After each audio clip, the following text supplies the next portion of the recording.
Tu souhaites te lancer sur YouTube ou peut-être que tu t'es déjà lancé mais sans réel résultat, et bah sache que tu es sur la bonne vidéo. Car dans cette vidéo je vais t'accompagner et te montrer les différentes étapes nécessaires à ta réussite sur YouTube en te montrant ainsi les erreurs à ne pas reproduire pour éviter l'échec. Tu me connais sûrement pas, la cause c'est que j'ai seulement 250 abonnés et là tu dis que ce mec est plutôt mal placé pour donner les conseils, sauf qu'au contraire, ce nombre d'abonnés est dû à une seule chose, à l'application. Laisse-moi t'expliquer. Tu es peut-être débutant et c'est très bien vu que dans cette vidéo je vais tout apprendre de A à Z, ou tu es peut-être comme moi, tu as l'impression de tout connaître sur YouTube mais pourtant les résultats ne suivent pas, et c'est là que mon expérience peut être utile parce que je pense avoir trouvé la solution à tous ces problèmes pour du coup te permettre que toi tu ne fasses pas les erreurs ainsi que moi au passage. Et pour t'aider à comprendre ou à débuter, j'ai découpé cette vidéo en 6 grandes étapes que je juge clés pour ton développement et ta croissance sur YouTube. Le premier point que nous allons aborder, c'est un point très important et aussi très négligé. Ce point, c'est choisir une thématique. Laissez-moi vous expliquer. Vous voyez certainement pas l'utilité de choisir une thématique, mais admettons que demain, tu sortes une vidéo, par exemple, tu joues à Minecraft.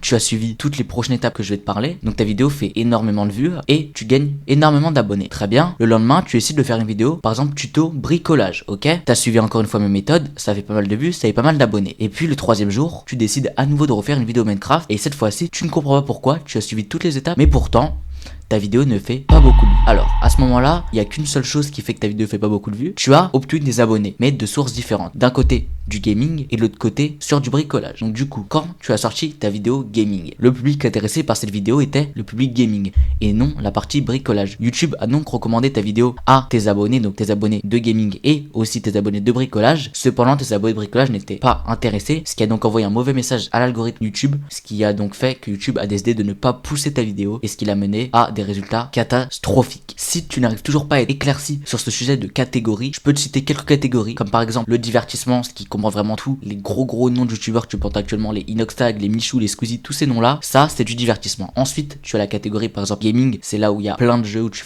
joues tout simplement des jeux vidéo. Tu peux par exemple avoir la catégorie éducation, c'est vraiment des tutos purs et durs, c'est un peu ce que je suis en train de faire actuellement, sauf que moi je suis pas dans cette catégorie là du tout, c'est juste une vidéo un peu à part pour t'aider. Donc voilà, on va passer au deuxième point de cette vidéo. Ok, c'est bon, t'as créé ta chaîne, t'as choisi ta thématique, tu sais où partir, c'est très bien. Mais avant de commencer, il te faut un objectif clair. Je vois beaucoup trop de gens se lancer sans réel objectif et c'est comme ça qu'ils se perdent assez rapidement. Par exemple, il te faut un objectif long terme, ça c'est sûr. Comme moi par exemple, on peut voir que dans ma bio de ma chaîne, j'annonce directement mon objectif. La première phrase de ma chaîne c'est les 100K, mon rêve. J'annonce directement que mon objectif c'est les 100K, ok? Ça c'est un objectif long terme. Mais pour éviter de t'épuiser et d'épuiser ta motivation, il te faut aussi des objectifs court terme. Par exemple, encore un exemple avec moi, cette année je me suis fixé l'objectif d'atteindre 1000 abonnés. Donc tu peux toi aussi te donner des objectifs, par exemple sur l'année, ça peut être aussi sur le mois, sur les semestres, sur les trimestres, ou même sur la semaine, pour pouvoir tout le temps être constamment en évolution. Troisième point que nous allons aborder dans cette vidéo, un point très important et aussi une excuse pour pas mal de monde, le matériel dont on a besoin, ok? Je vois beaucoup de gens se dire, ouais, si je veux commencer, il me faut le meilleur micro, la meilleure caméra, les meilleures lumières. Alors, effectivement, c'est mieux, mais tu peux totalement commencer avec ton téléphone. Dire avoir le meilleur matériel pour commencer, c'était une excuse. Les plus gros youtubeurs actuellement, ils ont commencé par des caméras de merde, par des téléphones de merde. On peut même voir Mastu au tout début, quand il a commencé, il fait avec son écran,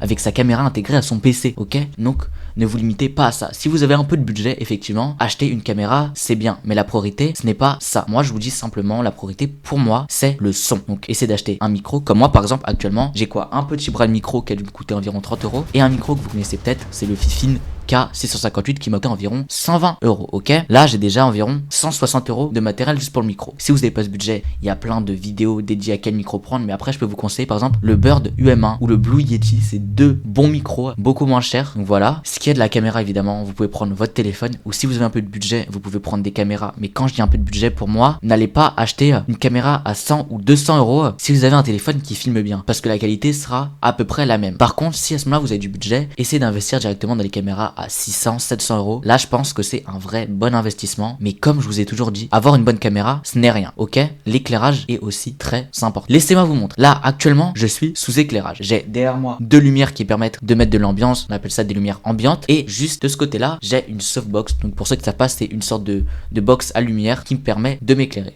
J'ai même pas mis la deuxième. De base, j'ai une deuxième, mais aujourd'hui, j'en ai mis qu'une seule. Vous voyez, ça fait un bon rendu avec le son, la caméra, la lumière. C'est les trois points qui permettent d'avoir une vidéo de bonne bonne qualité. Mais imaginons que j'ai cette caméra là actuellement qui est je crois environ à 600-700 euros, un bon son, mais que j'ai pas les lumières. Regardez ce que ça donne. Là, comme vous pouvez voir, je n'ai aucune lumière et vous pouvez voir que malgré ma caméra 700 euros, le rendu n'est pas fou et qu'on n'a pas forcément envie de rester très longtemps sur cette vidéo. Maintenant, admettons que je rajoute juste mes lumières d'ambiance. Regardez. Déjà, on trouve une nette amélioration. Après, ma tête est encore peu visible. Donc, admettons que maintenant je rajoute ma softbox. Vous allez voir le résultat. Ok, maintenant j'ai rajouté ma softbox. Vous voyez qu'il y a une nette harmonie entre le fond et moi. Donc, c'est vraiment l'importance de bien jauger et de bien gérer son éclairage. Et dites-vous que acheter une caméra à 700 euros, si votre éclairage est mauvais, ça n'a aucune utilité. À présent, nous allons aborder le quatrième point de cette vidéo. Un point très important parce que maintenant c'est bon. Tu as enfin tourné ta vidéo. Et maintenant, il est temps d'embellir un peu cette vidéo. Et non, je ne parle pas pour l'instant de la miniature, mais je parle bien évidemment du montage. Ok, alors si tu veux faire un bon montage, déjà il y a plein d'applis dédiées à ça. Par exemple, si toi tu es sur téléphone, tu n'as qu'un téléphone, et bah c'est pas grave, il y a CapCut par exemple, ou sinon il y a plein d'autres applis. C'est un peu à toi de tester et de voir les applis que tu préfères, mais la plus connue est bien évidemment CapCut. Si tu as un PC, après tu peux te diriger vers d'autres applications. Ça dépend un peu de ton niveau en montage, si tu es vraiment débutant, intermédiaire, ou que tu as vraiment une expérience concrète dans le montage. Si par exemple tu es débutant, tu peux te diriger, si tu as un PC, vers CapCut la version PC. Il y a encore d'autres applis que je ne connais pas mais que tu peux très facilement trouver en faisant quelques recherches. Si tu as un peu un niveau intermédiaire, tu as déjà quelques bases, tu t'y connais un peu, c'est une appli que j'ai jamais testée mais qui est apparemment très bien. C'est Wondershare Filmora, apparemment très bonne appli. C'est une appli pour le niveau un peu intermédiaire en montage. Et là, on arrive vraiment au sommet. Si tu penses vraiment bien maîtriser le montage, à ce moment-là, deux propositions s'offrent à toi. Soit tu as une payante, soit une gratuite. Je vais d'abord commencer par la payante que tu dois certainement connaître. Cette application, c'est Premiere Pro. Tu connais évidemment, tu as un très bon niveau en montage, tu aimerais bien aller dessus. Problème, c'est le prix. Et bah ok, c'est là que vient un peu la solution. Tu as un très bon niveau en montage, mais tu n'as pas le budget pour Premiere Pro, mais tu aimerais vraiment te développer. Et bah c'est là que vient DaVinci Resolve. C'est là où je monte vraiment toutes mes vidéos. Très bonne appli. Vous avez même peut-être déjà entendu des monteurs en parler. Vraiment, ça permet vraiment de se professionnaliser. En gros, DaVinci, il y a aucune pub, il y a aucun partenariat. Juste DaVinci, je compte vous en parler parce que c'est une très bonne appli gratuite. En vrai, on dirait, c'est pas du tout la même interface que Premiere Pro, mais cependant, il y a vraiment quasiment les mêmes fonctionnalités. Et pour une appli gratuite, t'es vraiment bien si tu veux faire un excellent montage. Si on doit aborder quelques points importants en montage pour faire rester le spectateur, parce que c'est ça ton but, c'est grâce au watch time que ta vidéo pourra être vue et revue et poussée par l'algorithme. Donc pour avoir un bon watch time, c'est très simple. Il faut que ton montage soit dynamique. Alors laisse-moi t'expliquer. Pour être dynamique, tu as plusieurs options qui viennent à toi. Déjà, première étape, il faut enlever tous les blancs. Il faut vraiment que ta vidéo soit dynamique, qu'il y ait le moins de blanc possible. La seule condition pour que tu aies un blanc, c'est pour incruster une petite balle. Sinon, aucune raison de laisser des blancs. Ensuite, tu peux essayer d'introduire des zooms et des dézooms à des moments que tu penses importants et impactants pour la vidéo. Tu peux aussi ajouter des petits textes. Ça aussi, c'est un point très important. Et il ne faut évidemment pas négliger l'aspect audio, donc c'est-à-dire le sound effect, tous les STFX, tout ce qui pourrait donner vraiment une bonne ambiance et qui pourrait permettre de capter un maximum l'attention du spectateur. Ok, c'est bon, nous arrivons au cinquième point de cette vidéo. Un gros point qui regroupe en réalité deux petits points. Et ces deux petits points, vous les voyez sûrement venir, mais c'est le titre et la miniature. Pourquoi ces deux vont ensemble? Parce que le titre doit coordonner la miniature et la miniature doit coordonner le titre, ainsi de suite. Vous avez compris. Alors, on va faire étape par étape et si on parle de la miniature. Avoir une bonne miniature, c'est ça qui te permettra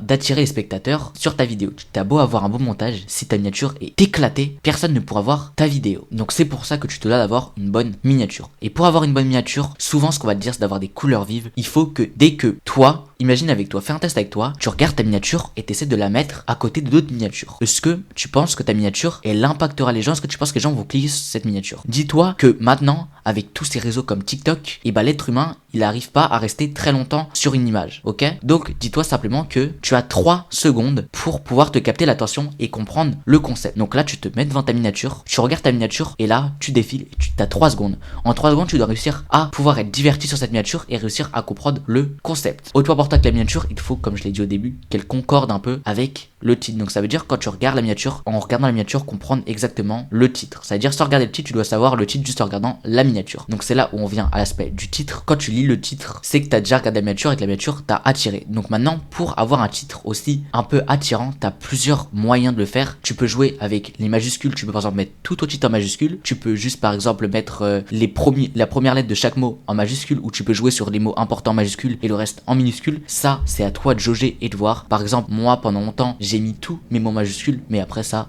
peut dépendre de toi. Ça y est, c'est bon, nous arrivons enfin au 6e point de cette vidéo. Tu viens enfin de poster ta vidéo et maintenant t'attends les résultats. Ok, très bien, t'as fait ta vidéo. Et maintenant quoi? Maintenant, faut pas oublier cette étape, c'est vraiment, je pense, peut-être la plus importante. Tu as suivi toutes les étapes avant, ta vidéo parfaite, elle est destinée à faire des vues, mais maintenant ce qu'il te faut, c'est un planning, une régularité. Ok, admettons que tu fasses des très bonnes vidéos, tu as suivi toutes les étapes précédentes, mais que tu n'es pas régulier. À ce moment-là, l'algorithme va certainement penser que tu es un bot, que tu fais pas des vidéos régulièrement et que tu ne reviendras pas sur la plateforme. À ce moment-là, ce que va faire YouTube, c'est qu'il ne va pas recommander ton contenu. Donc pour éviter ça, il faut que tu te construises un plan solide de quand faire tes vidéos. Laisse-moi t'expliquer. Admettons que tu sois capable de faire une vidéo par semaine. Et bah très bien, et bah tu peux te dire, alors moi j'aimerais faire des vidéos tous les dimanches à telle heure, par exemple à 16h, tous les dimanches sur une vidéo. Ce qui permettra au passage à tes abonnés de pouvoir se dégager des créneaux à ces horaires-là. À force de te voir et à force que tu leur ai annoncé que tes vidéos c'est tous les dimanches par exemple à 16h, ils se laisseront de l'espace pour tes vidéos. Donc à ce moment-là, ce qui va se passer, c'est que dès que ta vidéo sortira, tu auras des vues et des likes dès la sortie de ta vidéo, qui permettra à YouTube d'avoir des bons retours et des bons messages sur ta vidéo, ce qui enverra donc un bon message à YouTube et ce qui permettra de pousser encore mieux ta vidéo. C'est bon, on arrive enfin à l'avant-dernier point de cette vidéo, un point très important. Ok, tu as tout fait, c'est bon, là t'es destiné à réussir. Cependant, les résultats n'arrivent pas directement, les résultats ne payent pas, t'as pas les résultats que tu veux. Et à ce moment-là, ça y est, ça fait 1 mois, 2 mois, 3 mois que tu fais des vidéos et finalement tu décides d'arrêter. Pourquoi tu décides d'arrêter? Parce que tu n'as pas eu les résultats que tu souhaites. Ok, alors YouTube, je vais te le dire, t'as peut-être déjà entendu, mais c'est un marathon et pas un sprint. La vérité, c'est que ce qui sépare les gens qui ont réussi et ce qui les gens pas réussi, c'est tout simplement le fait qu'ils aient abandonné. Dis-toi pour pas te démotiver, tout simplement que c'est peut-être ta prochaine vidéo qui te permettra de percer. Ok, si ça se trouve là, c'est peut-être déjà ta 100e vidéo et t'as décidé d'abandonner. Mais imagine si c'était ta vidéo d'après, ta 100e vidéo qui te permettrait de percer. Comment tu verrais ça? Est-ce que tu aurais abandonné si tu savais ça? Non, tu aurais continué. Alors dis-toi une seule chose, c'est persistant, en persévérant que tu y arriveras. N'abandonne pas. Un jour, à force de persévérer, si tu as appliqué toutes ces étapes et que tu n'as pas abandonné, même si ça te prend 1 an, 2 ans, 3 ans, 4 ans, peut-être 5 ans, peut-être même encore plus pour atteindre ton objectif que tu t'étais fixé, c'est pas grave. Dis-toi que si tu as tout appliqué et que tu persévères, il n'y a aucune raison que tu n'y arrives pas. Ok, ça y est, nous arrivons enfin au dernier point de cette vidéo. Et ce point, c'est plus un cadeau pour toutes les personnes qui sont restées jusque là. Parce que ça veut dire que maintenant, vous savez faire des magnifiques vidéos et que vous n'avez plus aucune raison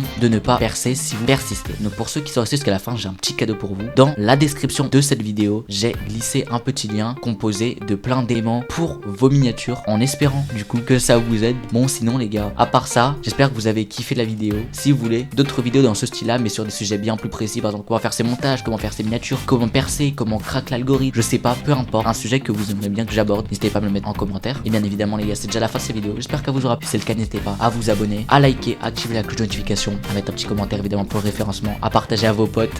Les gars, sur ce les gars, c'était Maki, à une toute prochaine vidéo, à un tout prochain live, ciao.